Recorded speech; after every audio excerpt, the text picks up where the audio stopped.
Welcome to the Audiobook Lovin Series, a month-long event celebrating the authors and narrators that bring romance stories to life. Listen along as Viviana, Enchantress of Books, interviews your favorite writers and voices, share special guest posts, and stay tuned for some special information at the conclusion of the episode. Today I have the pleasure of chatting with guest narrator Zachary Weber. Welcome back to Audiobook Lovin, Zach. How are you doing today? I'm doing somewhere between dandy and struggling. Okay. I think we're all in that mix of somewhere, depending on when we get asked that question, right? Where we're at. If you'd asked me an hour ago, it would have been more of a struggling. But I'm good. Good. And I'm hoping that we're definitely going to be having fun today. So for our chat here, so it'll be good. Nice. You're actually coming back because you were my guest in 2018, where we did a written interview that I'll include in the post so people can go check that out. So today will be just a lot of catching up and seeing what you've been up to and this lovely industry that are audiobooks and stuff like that. So, so let's start by having you share a little bit about yourself, how you got started, and what made you want to be a narrator. Well, my name is Zachary Weber. I did not want to narrate books. I just didn't know that it would prove to be my job. I don't know if a lot of people know this, but I made a trailer for This Girl by Colleen Hoover for her directly. She hired me to both produce it and star in it. And I hired like my friends who are very good at cinema and made like a very sort of intense short film dedicated to it. And the character is a teacher and a poet. And so I just am reading poetry on audio throughout this whole thing. And that was like my first foray into doing it. And my buddy, Jamie Gallagher, who directed it, he like really got me, like we had a very intense audio moment, like where like he really directed me doing the audio. It wasn't passively done on top of shooting the actual thing. It was like real.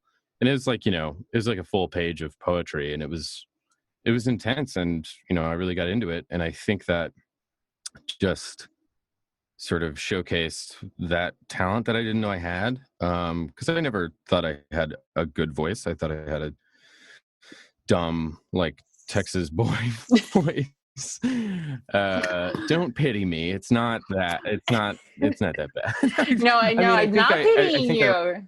It's just one of those where it's funny how we always think we sound really bad, and then we have people saying, "Oh my God, you sound so good." Oh, so, right. And ever since I've started doing this, people will be like, especially if I'm like on a date, so they'll go like, "Oh, you do that? That you have a great voice. That makes sense. My voice is stupid." And basically every time I'm like, "No, it's not. You like everyone has a very unique sound," and now I have cultivated a way of just listening to the nuances in anyone's voice, because not only do I want to find that person interesting and know about them via the way they express themselves, but also that I want to steal their voice and use it for characters. And like people are very sensitive about it. And I think that's, I'm proof that you're being unfair to yourself by doing that, But so I made this, I really dedicated my time and worked really hard on this trailer for Colleen. And then, a handful of people watched it, especially authors. She was friends with my mother. So like they had, that's sort of how I've been connected to do that. And all these authors liked it. And then they started hiring me to do their books. So that's how it got started. And it was a slow start, but it started picking up, I think, when romance,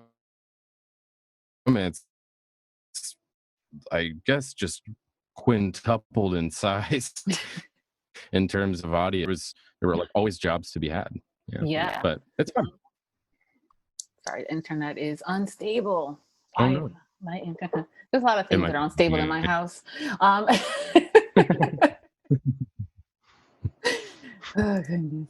That's for real. It's a lot. I think we're getting some bad weather here anyways. That's probably where it is in Orlando. I'm not my Wi-Fi isn't amazing back here. So you had mentioned that your mom, is also an author and stuff like that. So in case for those that may not know, your mom is? Tamara Weber, yeah, my mom is Tamara Weber. I almost called her Tammy, and that would be insane because she hates that. She's tried her whole life not to be called Tammy. Yeah. But for some reason, I said that in my head. She's been an author for a while, and she sort of started out in that burgeoning new indie. I guess it's not YA, they called it new adult. That sort of industry when it came about like 10 years ago, and she was in that realm, and it ended up going really well for her. And she's an amazing writer. I've read everything she's written, from like her poetry and like just like stuff she wrote when I was younger. She's always been a writer. She just like finally, she found her people, and I coattailed on it, and there we go. Yeah, I think it's interesting because sometimes having the it was an accident. Yeah. Well, it's a tight knit community. That's the other thing too. The romance world is really tight knit, and when we find talent and we have these skills, we all start talking about it, and then all of a sudden it's like, oh yeah, we got to bring this person in, and oh yeah, we got to do this and that. So, the fact that you were in that sense had someone that was in the community, and then it just has exploded for you as a narrator is fantastic. So there's a part of me that every now and then I'm like, I've seen nepotism with going to NYU and like being like a lot of people I know that like come from the entertainment industry, like they were born into it. And I always like sort of envied that, but then I was friends with them, and so I was like, oh, this is fine. But then to have it happen in this sort of smaller sense with myself is like, I start to have this guilt complex about it. And then I'm like, no, it just, it runs in the family. My mom, like, is a very romantic person, and she had a very romantic kid. And like, this stuff just comes easy for me. Like I love love. And it's, it's like, it makes sense that it's my job, me personally. And I'm happy that it's taken off. And I feel very, held by the people that I work with and I talk to on a daily basis. I feel cared for. It's good people. It's a good tribe when you have it, so that's good. Right. Yeah. Speaking of the industry, as far as how long it's been going and booming now, we have different types of the audiobook styles now have been going from solo point of view, solo narration, to now duet and multicasting and all that fun stuff that goes along with it. Do you have a preference in narrating, either duet or dual, things like that when it comes down to the styles? Well, I kind of like duet because you only have to do so much as you have to do, and you don't really have to communicate that to anyone else. So you can just be the characters that you are. I'm getting a better picture of what the book is, because I can't read every word of the whole thing, but like to get a grasp of like what happens in every other chapter in an in-depth dialogical way, if that's a word at all. Dialectical, I don't know. Having a sense of what's being said throughout the whole book is very, very helpful, I feel. So I love doing duet. And multicast is obviously fun, especially if you're in the room with people, which can apparently never happen again. But I like all kinds. I do think the standard solo is a little harder because I really like working with people. So, having worked with engineers for the last 5 or 6 years when I've been doing this has been like just an essential part of the gig. Talk about my performance, and that is now gone. So it's all me, and it's a little more frustrating. But yeah, so I've been trying to keep in touch with anybody I'm narrating anything with, to have a more in-depth experience. But yeah, duet's great. I think if I had to choose, I'd say I love duet the most. Cool. Yeah, it's become my favorite. I like it when the banter is there and the conversation between the characters. And so that whole interruption when they say, "Oh yeah, she interrupted me." Well, now you're not telling me, and now you're showing me, or I'm listening to it. So the dialogue is there. It's nice and cool, and also be able to be consistent, whether you're just playing that one character across the entire book and not have to worry about different tones and not aligning, because that's I'll do. I've started now finally doing. I usually am doing. I find that for the most part, I've narrated books after my fellow narrator has, and that being the case, I usually am like, "What'd you do for this character or this character?" Usually, don't need too many specifics, just an accent or a type. And I'm doing some titles with Aaron Mallon, and we're sort of tossing back characters, and I've been writing in my notebook, like, notes about things. There's one over here. It says one character is affable, the other's a lazy douche, the other one's slow. And then for another character, I just wrote Sheryl Crow, and I don't even know what she really talks like per se. I know her as a singer, but I just write that stuff like for vibes sake. Yeah, you know what I mean. Yeah, no, for sure. Yeah, and the good thing nowadays, we can go to YouTube and find an interview and see what the cadence is and stuff. So exactly, or not. That's true. Well, true, because I mean, if you go with the vibe and stuff of what you think Sheryl Crow vibe is, like if I were to say like Stevie Nicks, I know kind of like how that vibe would be. Mm-hmm. A little whispery, a little whispery, a little fiery. Then it's your interpretation of what it is anyway. Your interpretation of what it is anyway. Like me and Aaron aren't going to do the exact same vocals for that character anyway, so it's like, as long as you're following general idea, then it's, from my experience, like it's what works. No, it does. I tend to say that romance is like an umbrella term with multiple subgenres within the umbrella, and there's a lot of subgenres. Do you have a favorite to perform? Well,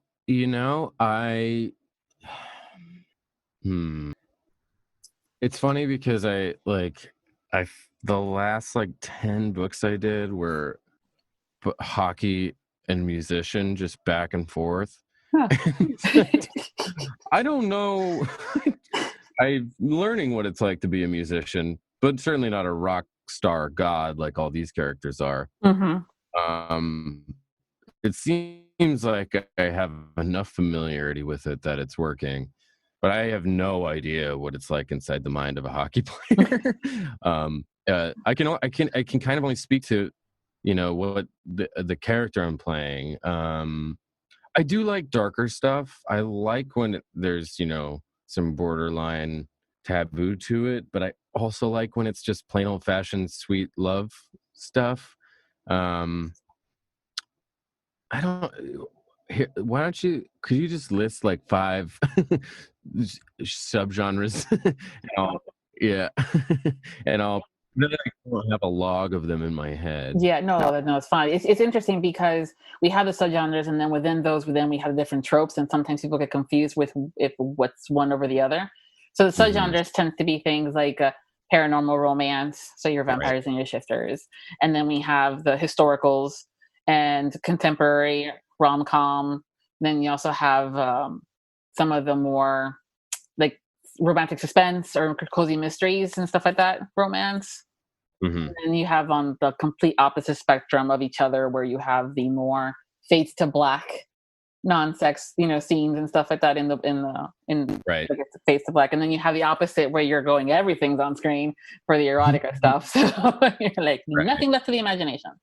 Yeah, I mean, I'm into all of that. I think I wish there was more historical and sci-fi stuff. If there already is, and I'm just not being cast to do that stuff, I just want everyone to know that I would do historical period stuff in a heartbeat, like anytime, because it usually that is qualified by doing accents, which is obviously my favorite.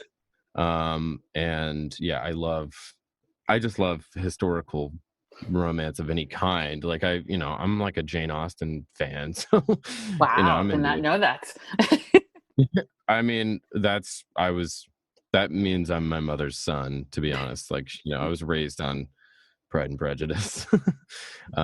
So yeah. So, I think my favorite is historical romance, but mhm. it's almost unfair to say because it's the thing I do the least. So Yeah. So that would it be fair to say that that's something that you want to do more of if you could? Because that was one of my questions. to be extremely fair. Yeah, cool. Mhm. So I'm gonna keep on that Pride and Prejudice note because I'm curious.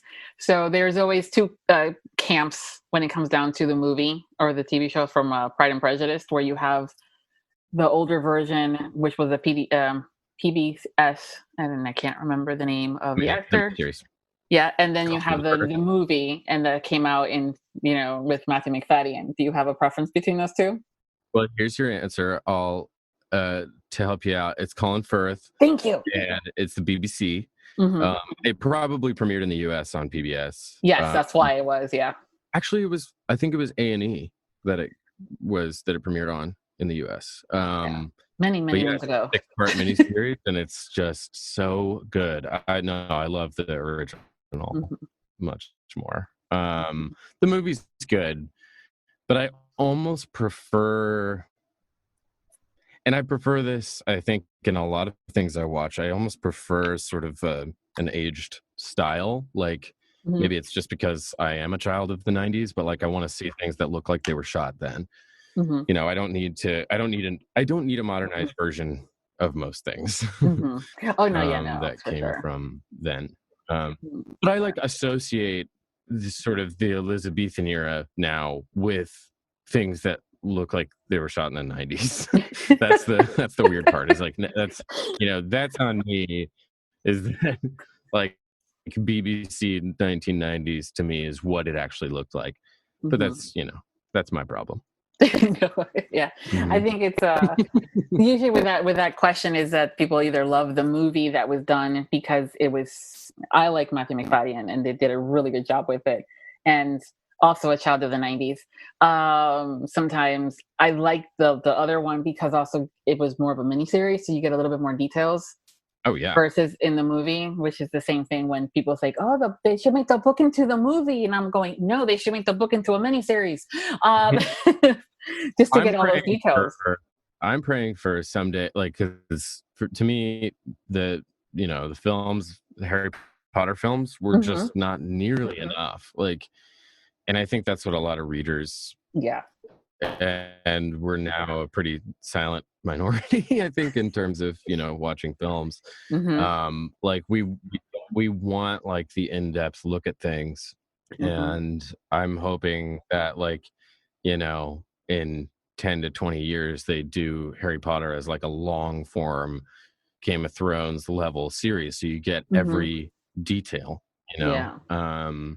I think they didn't know, like, just as early as 20 years ago, they didn't think it was profitable to do a show. Like, TV has boomed in an insane Yes. way, so now they know that they can make money doing it, Yeah. so they Well, should. I think also too the interest I don't think was there originally. So they're like, "Nah, we're just gonna do it here." But now people are really wanting to have a lot of even Netflix and some of the other production companies are starting to grab the books and make Mhm. them into movies because they're so hungry for it and the material is there. So it's interesting, and I really do hope that they'll come back maybe and do Harry Potter's as well as probably a bunch of other books we can probably go on and on about for them to get more in depth Oh for yeah. productions. Yeah. I Um, mean, just like, don't mess with the form. That's where mhm. I think that's where Game of Thrones went wrong. Is like, they couldn't adhere to the books anymore, Yeah. and I think it's like vital. Yeah, that's true. That's definitely one of those people will learn that lesson from that particular show as to needing to Mhm. stick to the book and the how readers are very particular about that. Yes, we Mhm. are. So Right. it could be really bad if they don't do it, and they will tweet about it. You had mentioned that you love and that you're also very romantic. But what is it about? Like, what is your favorite part of narrating romance? Um, I think it's sort of sadistic because like, like I was. I mean, I think I'm less. a romantic now because I am so envious of seeing it happen. It's like sort of a reverse of like people that are fans of romance, because I'm just like, what the fuck? Why can't I have it? It's like I've never truly experienced what any of these characters experience, and I feel like at least a portion of the people that you know listeners and readers, they have had like their own sort of happily ever after, and they're like riding on that high maybe. And and it makes me a little bit you go through an entire like relationship in a day or two narrating a book, and it's like, and if you do that 3 times a week, it starts to kind of rub off, like it's like, well, where's mine? And I'm not actually angry, but it's kind of like my expectations of reality alter a bit. But that being said, I like the feeling of reading it. Like, that's why I get into it, is because it's like, man, that's nice. That's really, really nice, but being able to like just experience the whole arc alone is I think pretty fascinating. Yeah, I love it. I think we all get a little bit of that moment when we're listening or reading the book and the guy's being really romantic, and you kind of go to you look at your spouse and you're going, or, that was my fear. I didn't want to say that.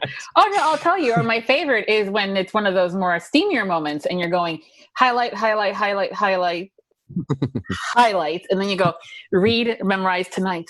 So it's one of those where it can happen. Homework. Right. Yeah, but also in those books, you're not seeing the 2:00 in the morning not being able to fall asleep because the significant other is snoring. That's why they call it an escape. Yeah, exactly. Yeah.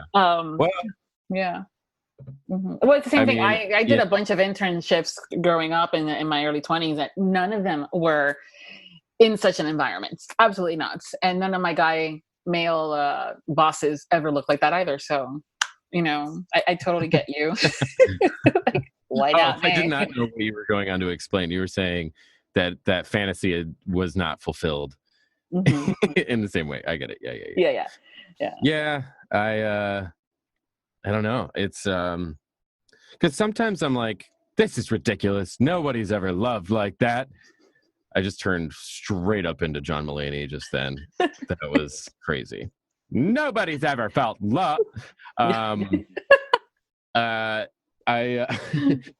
I mean, the times when it's like, man, that sounds really great and peaceful and normal, when it isn't like this like borderline abusive misogynistic thing, which is like, that's cool, and I'm happy to be like nice little sweet voice man to the scary man that's in the book, so that you can say, see, good.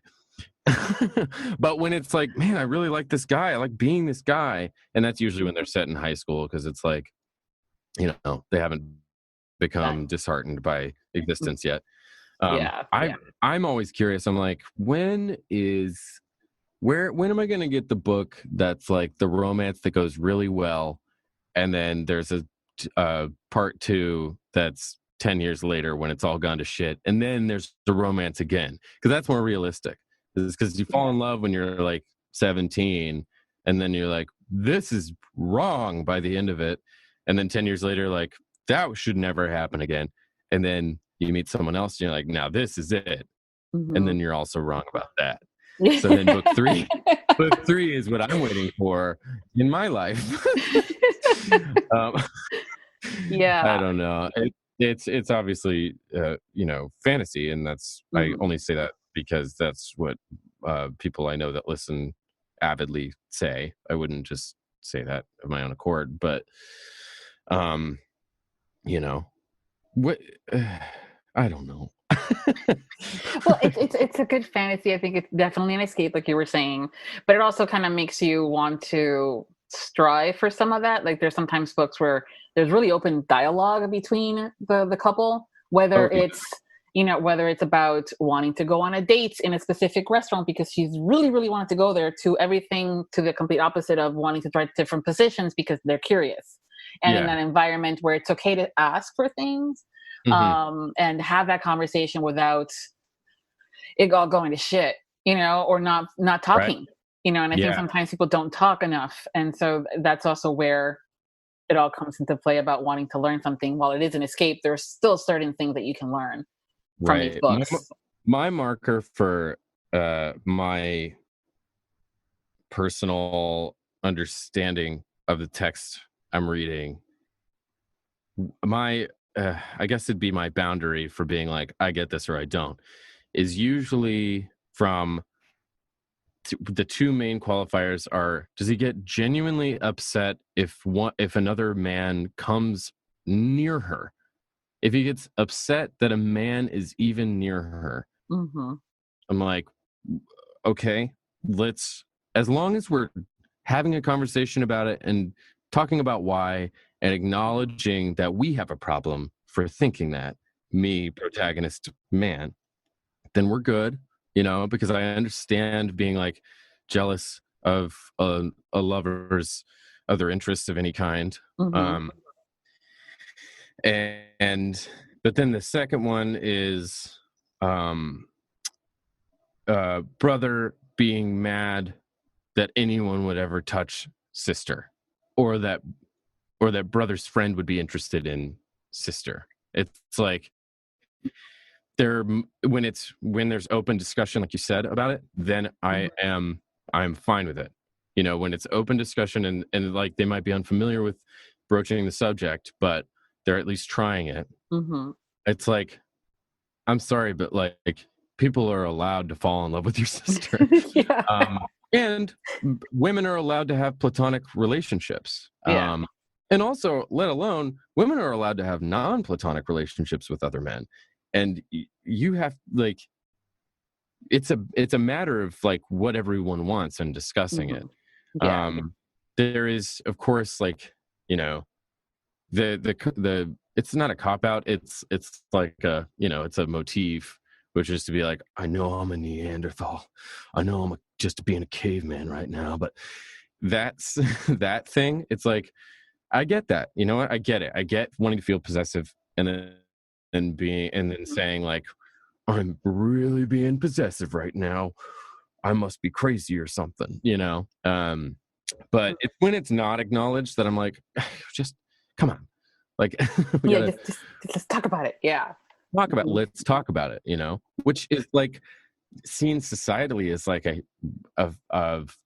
purportedly feminine trait to like talk things out and understand why you're feeling this way. And I'm like, man, it really shouldn't be. Like, you should have there should always be an open conversation about that, but I think it's something too that trying to understand sometimes the behaviors of somebody else is I get that you were being possessive and it's, kind of cute that you were being a little jealous, but why? Have I ever having that conversation, like, have I ever given you reasons, or what is your past going to give you to be able to get like that? And let's work through it and not for you to be a dick about it. So also, like, I don't owe my life to you yet. We haven't even gotten there. We haven't said I love you. I know you're a cool motorcycle man, but golly, you're not allowed to walk me around by the neck. And that's my impression of a female protagonist. It's like, golly, mister, you better stop that. No, there's a lot of great things about romance, and that's also where the fantasy comes into play, about wanting to be, having the guy that really is paying attention to you and stuff like that. But for me, I have to have that storyline of, the growth of character and relationship and consent. And I think the key difference to me is whether or not the male protagonist is dominant or domineering. Because I can safely say that, like, I'm an emotional dom when I'm in relationships. Maybe even a sexual one too. But I'm not. But I don't like. I'm not trying to control the person. I want to feel loved, and I want to feel, I even want to be, to feel that my partner is dominant in other ways as well. But not that they're trying to change who I am, not that they're trying to enforce their way of life upon me. You know what I mean? That's the difference. I love stories that are where it's like the line's a little muddled and the characters are like, there's like, it's fun to have the power struggle. But when it's a real power struggle, that's abusive, and I'm not crazy. No, it's again, we all have our limits, and I know that you guys too, as performers and narrators, also have your limits, and what it is that you will and will not do. You've done a variety of different genres and tropes, from the hockey player, and you were saying the rock star. I wonder if one day you're going to do a hockey player that is also a rock star on the off season. While he's not playing hockey, he's going to go running around being a rock star. I don't know if I can juggle that. I'm already an audiobook narrator and an actor and a struggling musician. Yes, that is true. Sounds like, the money sounds good. But yeah, no, if they write it, you can probably, there's probably a way to put the strings of a bass on a hockey stick. So that would be yeah. I'm not trying to be practical, Viv. I'm trying to create the fantasy. Yeah.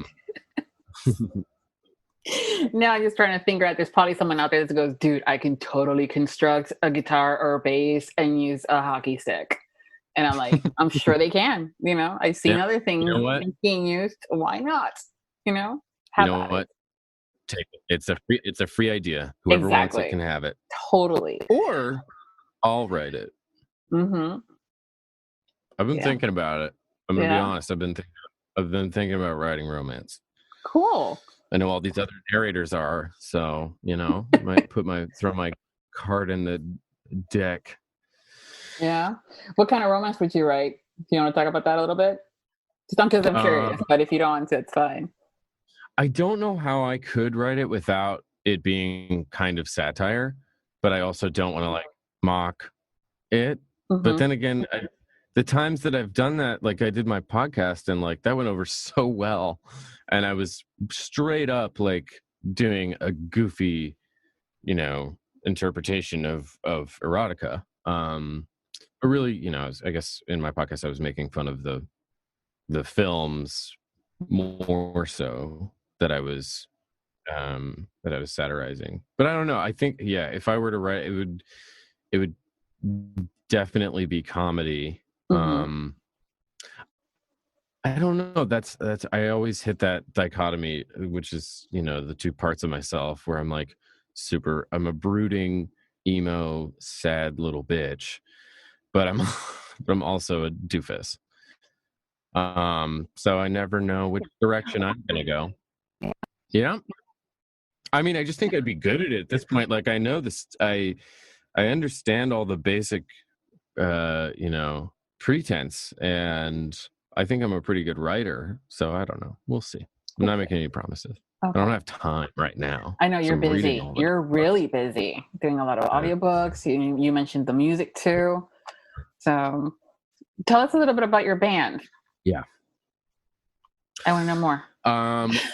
We are, we started, okay, here's how, I don't know, I never know how to start. Okay, so when I was in high school, I went to a summer program at NYU for drama, and I met my friend Addie there, and we've been friends, for that was 14 years ago.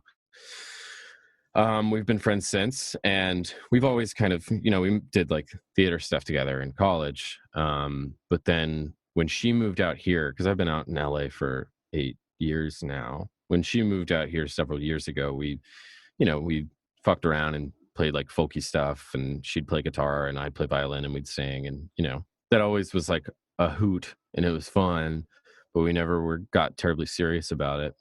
And she has a folk act with our friend Kelly, but she started when she moved in with our friend Lucas, and he's a producer, and she started learning music program Ableton, and she a year and a half ago played me a song that she'd made and recorded and just structured herself, and I was like, what the fuck, why don't we just do this? Like, because it was right up my alley. She's like a big fan of like folk and rock and country, and I'm a fan of country and folk and rock as well, but like my basis for my love for music is in like synth-based electronic new wave stuff. So I was like, why don't we just combine those ideas? And then we made a song that night, and then Lucas really loved it, and he was like, can I make something? And he did, because he makes half a dozen songs a day.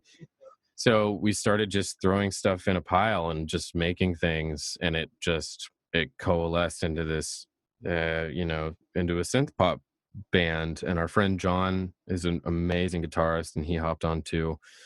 So we started just making an album, and we just said, screw it. We now have this album nearly done. We have double that in songs. So like we've already basically started on a second one.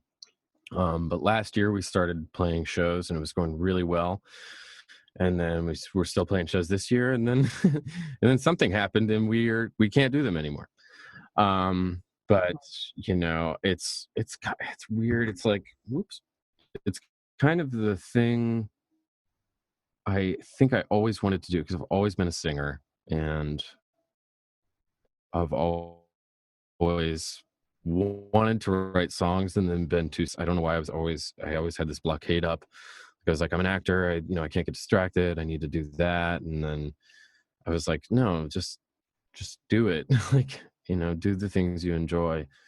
So it's it's a full-fledged side career project now, and it's going pretty well. We're trying to build our online presence. We released a single, if I didn't say, we're called Night Darling. And yeah, we're really excited to like get out there and play again. We want to build up enough of a presence and find some such label or something, and do a tour. I don't know. Yeah, so it's my hobby turned career path. Yeah, one of the songs is that you released, what is called Sheriff's Ballad. Did you write that, or how did that song come about?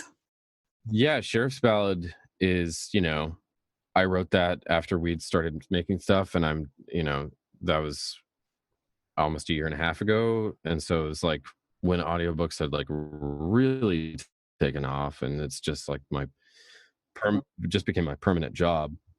But so it was like deeply inspired both by sort of old outlaw country, where there's a lot of sort of monologuing involved. So I was listening to a lot of Waylon Jennings, but also playing a lot of Southern characters in audiobooks, because I think as soon as people found out I was from Texas, they were like, oh good, he'll do that. But it's so it all just sort of that song is comes from all that enmeshing together. Yeah, because it kind of sounds like the title, being a Sheriff's Ballad, makes it, people think that it maybe has to do with a crime, but when I listen to it, it's almost like a relationship and the ending of it, and how it can be pretty disastrous. And sure. Whatever you want. I don't know. Yeah. So I think you guys, as of right now, have 2 songs out, right? Or is it the whole, not the whole album yet? Yeah. So that was the first song is Stay Away, that Addie and Lucas wrote. And then I basically wrote the entirety of Sheriff's Ballad, and then Lucas sort of took the reins in the technical aspect. And that's why it's this sort of big electronic ballad it is now. But yeah, it's a single with a B-side, and we don't have an exact plan for releasing stuff, but the album's nearly done. We're probably going to release a single or 2 before it comes out. Cool. So, we'll see.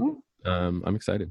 No, yeah, me too. I really love the two that you did release, and well, I'm going to include links to where people can listen to it within the post so they can check it out. Sweet. Cher's Valley is my favorite of the two, so it's like, well, I mean, my audiobook people are probably leaning towards it because I talk in it. Yeah. Honestly, yeah, you know what? It's one of those where you sound like you, but you don't at the same time.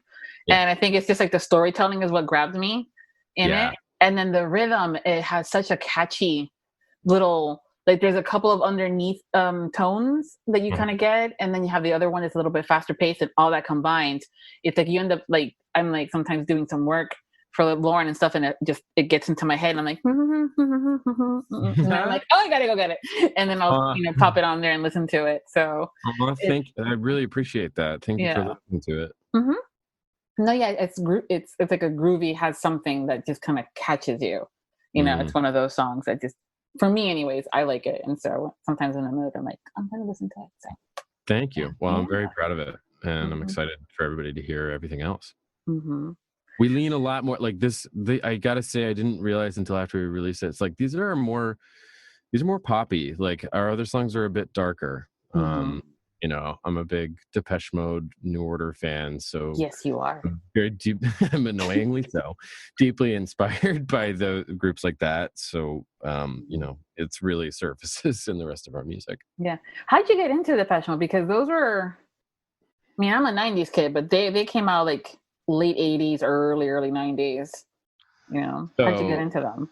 I mean, my parents are listen to a variety of stuff. I was raised on a lot of different things, but my mom was a big New Order, Pet Shop Boys fan. I didn't realize that Depeche Mode was my favorite until I bought Violator on CD, which is their biggest, like most platinum selling album that came out in 1989, the year I was born. And about 5 or 6 I was a 90s kid, but I was a 90s child. Yeah. But 5 or 6 years ago I bought it because I already loved all the singles off of it, and then I just fucking listened to that thing 1,000 times, and I just became obsessed with it. And I was almost afraid to explore their other stuff. But then once I started going back, because like their first album came out in 1980, but my favorite albums of theirs come from the mid 80s, and I really like dark stuff. I always have. I've always liked sad stuff, but then I got into more heavier sad stuff where like the sound itself is like just slightly, in Depeche Mode's case, it's just slightly demonic. But I've since I became obsessed with them, I've become obsessed with like way, way darker stuff. But that's my, that now it's my sort of go-to is dark wave and electronica in that vein. But Depeche Mode is huge. They don't have their fan base is not relegated to people who grew up with them. Yeah. They're very, they just made the Rock and Roll Hall of Fame. Yep. And that's just proof of the lasting effect of their sad, scary words. Yeah. Well, it's as people of my generation would say, no, I'm just kidding. I think it's this. I know. I think it's a test. It's a true testament of, when it's really good quality music. Same thing with like when it's a really good movie that people keep watching it, and it's 10 years old and it's 20 years old and it's 30 years old, and people are still gravitating to it, whether because we sort of grew up with it or like the kids nowadays. Like I know a bunch of 17-year-olds that love like The Breakfast Club. And some of the older movies and things like that from the 80s, right? And they're like, it was so cool back then. I'm like, y'all will not survive. This is like, what's the cassette and the pencil for? And I'm like, that's for music, huh? Yeah. It's okay. Yeah, it's okay, kids, you're fine. Yeah, you can't look to The Breakfast Club as like the script for reality. Back then, I don't imagine. No, none of those movies, but it's just one of those where they think it's so cool and stuff, but it's still, if you can go back to it, like I think like Back to the Future is another one that I like, that is fun and things like that. And then different ones. That's okay. Yeah, that stuff is all, reflective of the culture. And like, I always think like, man, I wish I'd been born in London in, 1960 or something. And it's like, do I really though? Maybe I'd be miserable. Now I get to live this life and be obsessed with the good stuff that came out of that. Yes. And I know go through the stuff near the Berlin Wall. Yes, all the other stuff that went around that time. It's the same thing. I think when people start reading, the historical romances and stuff like that, they're like, oh, it must be better times, or like Pride and Prejudice. When we're looking about them just sitting down, we kind of know what that is like nowadays. Like, you want typhoid, buddy? Yeah, exactly. Yeah, exactly. I do not. I'm enjoying my time on this earth that we're currently at the moment, even if it's a little crazier than normal.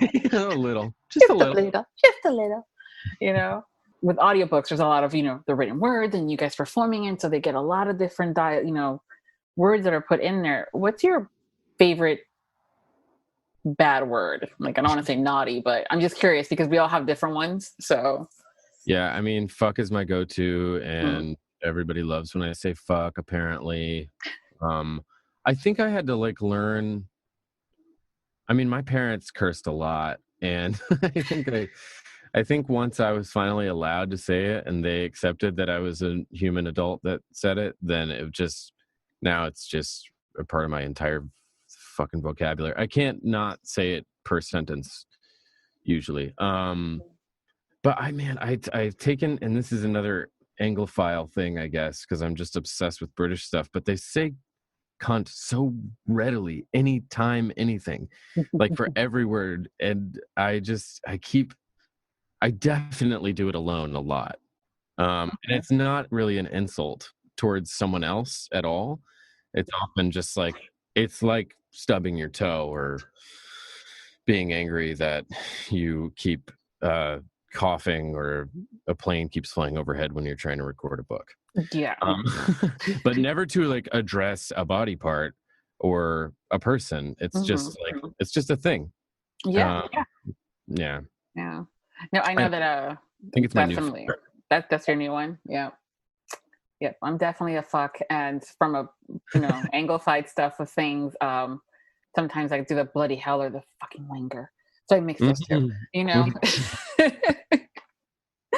Yeah, it's clearly that I've been listening a lot to Shane and talking way too much to him. Yeah, that'll do it. Yes, and stuff like that. But I also love the British culture and all that fun stuff back there. So that's the other reason why. But you actually, the other thing that people love that you do is the British accent. Yeah. Do you have a favorite accent to perform? It's either British or Irish. They come pretty easy because I've just been listening and watching so many pieces of media that come from there for so long that it's just it's a part of me now. But yeah, I don't know if I had more to say. Probably those two. I don't know. I wish I was a Briton all the time. It's just more interesting. Yeah. I think we all have our moments of interest. People, like, I find accents fascinating. I really do. And I have to watch it when I travel to places, like when I go to Texas to visit family, because I'll start picking up a little bit of a twang that they have as well. Or guaranteed. Exactly. Or when I go to Savannah, Georgia is another one sometimes that I'll pick up. And Boston, ever since it's been like 20 years, I can never say, you have to think about it, I have to say car, because I always go, I gotta get into the car. It's just stuck. Really? Yeah, that one word, it just stuck. And so I love it. Is there an accent that you want to learn or do more better of? I mean, I feel like I could work on making. Now it's about detail, because I need to make a distinction between those like sort of Nordic countries. Like, I need to make a distinction between Finland and Norway and Denmark. And then I also need to make a distinction between Russian and Polish and whatever, Estonian. I don't even know, like, because like those I don't like. I couldn't tell you the difference between them, and I know there's like, much like it is in the UK, that probably varies by city, by block, even sometimes.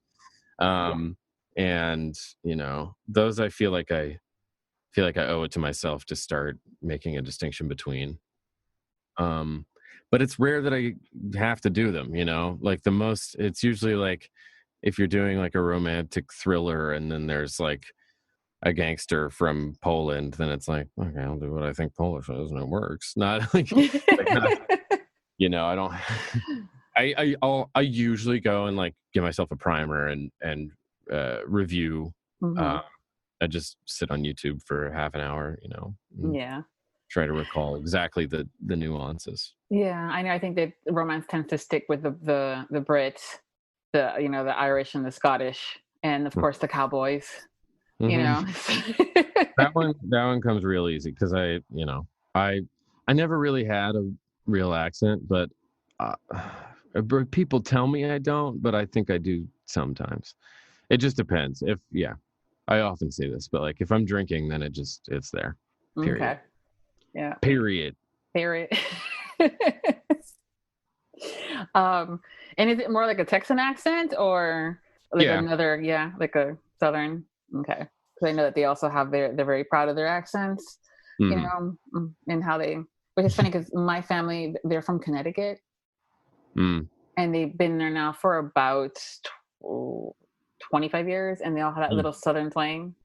And wear the boots and the hats and stuff. And I'm going, oh, really? In Connecticut? Wow. Yeah, no, not in Connecticut, but they live in Keller, Texas. Oh, they live in so they've after the Texan way of life. Yeah, so they acclimated to that. Yeah, which is hilarious because I'm going, y'all are from Connecticut.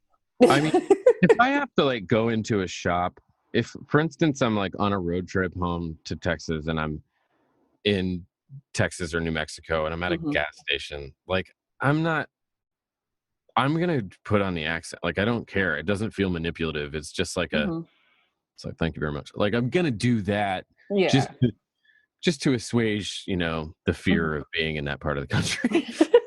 But also like, I did the same, because I went to school in New York. So like I did the same thing when I was in New York, just walking into a bodegas and shit. Cause like, you know, it feels weird to say, but like it's a matter of wanting to fit in.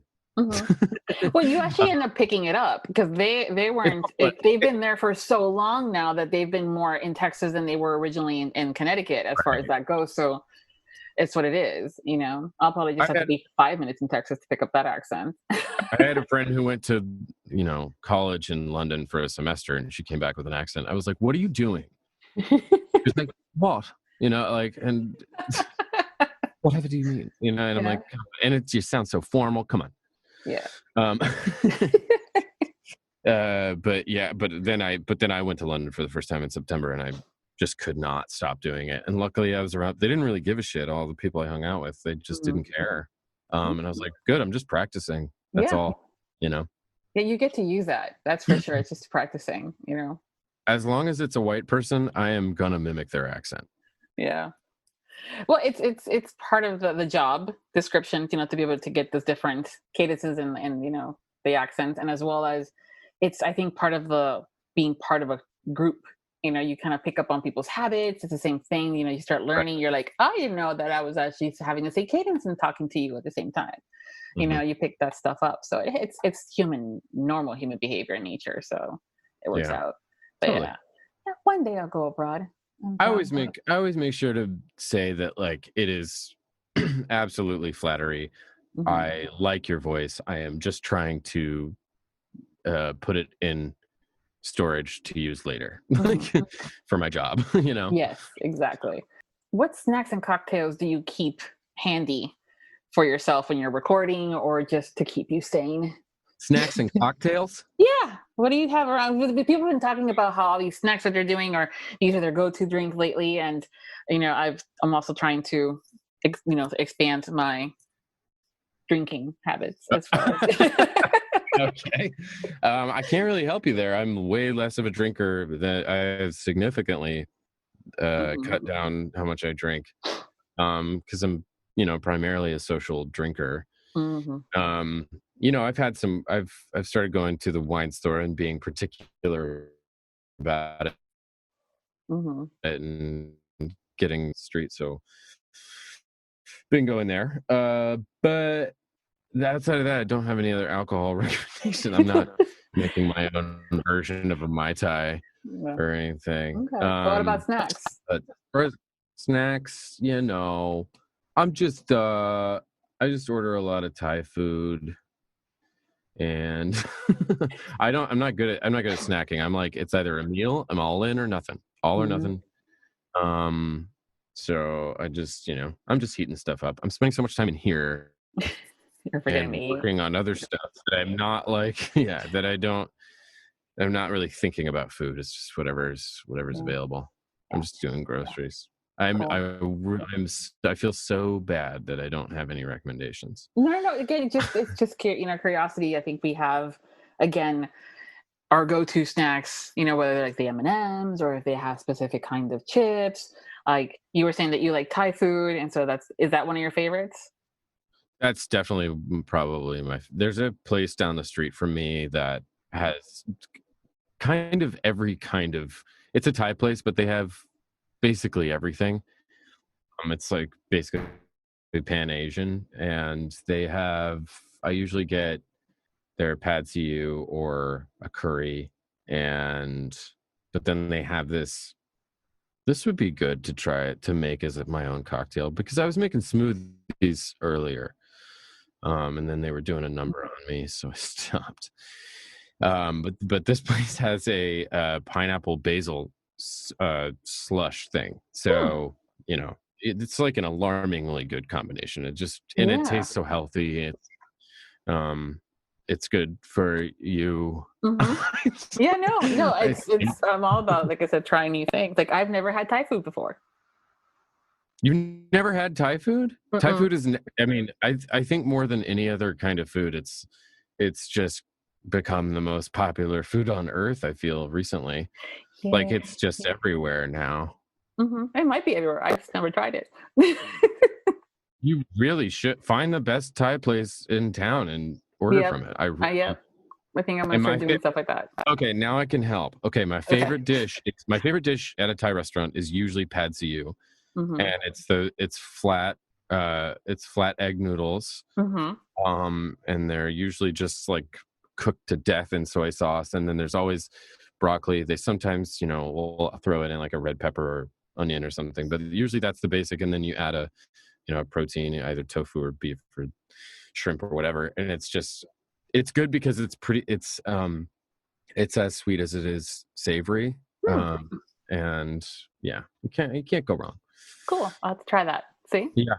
And they're usually more like, Thai food is usually better about giving you a portion of vegetables than your average Chinese restaurant, from what I've heard. Not that I want to take away from Chinese restaurateurs, but I prefer Thai food. Yeah. Well, yeah, it's I do a lot more Japanese food than Chinese food, but I haven't done the Thai or even the Indian food. I had to do that too, so it's on my list of things to do. And good. So, you got stuff to keep you busy. Yeah, besides the audiobooks and all that other fun stuff I get to explore. And I look at it as an adventure, like, okay, what am I going to try? But that's also why I like asking friends that are more well-versed in stuff like that. So I'm not, I'm going in good. I have an idea. I know what I'm going to get now because Zach said this was going to be good, Yeah. Get that, or if they have duck, get a duck curry. Okay. I like, I guess it's called Penang curry. I think. Yeah. Okay. Yeah, there you go. Cool. I'll do that. I'll try it out. I'll let you know. One of the things I like to do towards the end of the episode is play a game called Would You Rather? So cool. So I have a couple questions for you. Would you rather always be 10 minutes late or 20 minutes early? Well, God, 20 minutes early, because that's what I am now. This would you rather is too close to home, because I used to always be 10 minutes late. And now I'm 20 minutes early to everything so that I'm never late again. So I'm always 2 ahead of schedule. And if I'm doing something with someone else, it stresses them out. So there you go. There's my depressing answer. Oh, it's not depressing. It's not. Would you rather know the history of every object you touched or be able to talk to animals?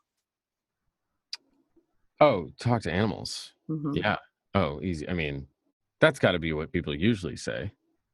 I've had the majority say that, yes, talk to animals. But there's been a few that were like, well, what kind of a conversation will they overthink it? You know, if I overthought it, I'd be like, what happened in 1976 to this cactus? Yeah. A family drove by and the parents were fighting, like that's probably what happened. Mm-hmm. I know. Animals, got it. Yeah, it's probably because if you talk to animals, then you can know what happened to them too. Exactly. You know the history of an animal. Mm-hmm. Exactly. Better conversation too, probably. Would you rather teleport anywhere or be able to read minds? Teleport anywhere. Anywhere? Anywhere. Teleport. Because I don't want to know what's happening in people's minds. I want to discover it and steal it from them. Have them just tell you everything out. I want to worm it out of them. Mm-hmm. Would you rather never have to clean a bathroom again or never have to do the dishes? Oh, bathroom. Easy. Yeah. I don't mind cleaning the dishes. Mm-hmm. I like cleaning the dishes. Yep. I think if I've asked 30 people, 29 has said the same thing. Only one person has said bathroom. Oh, yeah. I mean, like you have to, first of all, you have to get down on your knees. Second of all, it's a toilet. It's where the bad things go. The sink is where the kind of gross things go. Mm-hmm. Yeah. Toilet is where the scary bad. Yes, that's true. Sorry. No, you're fine. That was my intellectual's response. Yeah. Would you rather control fire or water? Oh my God.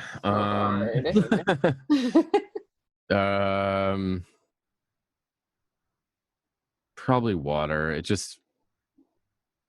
feels less dangerous generally because I'm just thinking about what I would do with it. And I would, I don't know. We just starts getting way too scary and existential.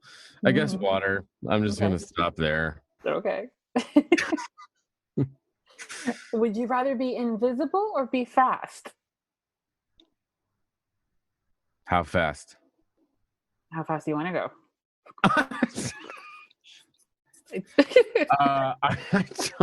I don't know. I mean, fast enough that you're basically teleporting?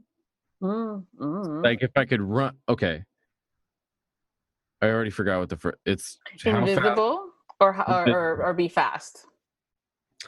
Well, I just watched The Invisible Man, starring Elizabeth Moss, and doesn't portray being an invisible man in a good way. The invisible man isn't seen in a good light. I guess I'd want to go pretty fast. But do you have to always go fast? Is it just your nature? What do you mean you don't know? You're the one asking. You guys are the ones that are answering.